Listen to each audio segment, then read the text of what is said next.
Un haut responsable russe a déclaré à l'agence de presse TASS que les forces russes cesseraient leur tir à partir de 10 heures, heure de Moscou, mercredi, soit 7 heures en temps universel. Ils sont aussi prêts à assurer des couloirs humanitaires afin que les civils puissent quitter Kiev ainsi que 4 autres villes.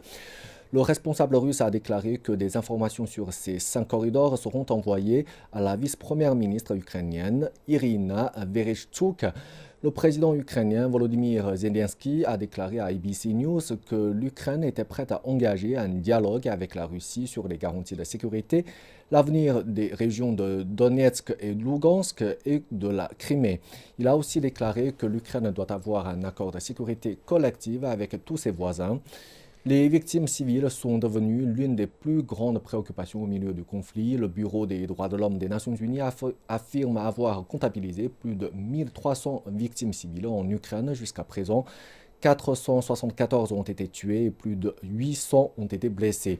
Et les chiffres pourraient être plus élevés. Entre-temps, l'Ukraine allègue que ses forces ont tué plus de 11 000 soldats russes, alors que la Russie a pour sa part confirmé environ 500 décès.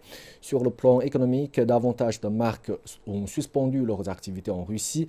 McDonald's, Starbucks et L'Oréal y ferment temporairement tous leurs points de vente et Coca-Cola et Pepsi ont suspendu leur vente de soda.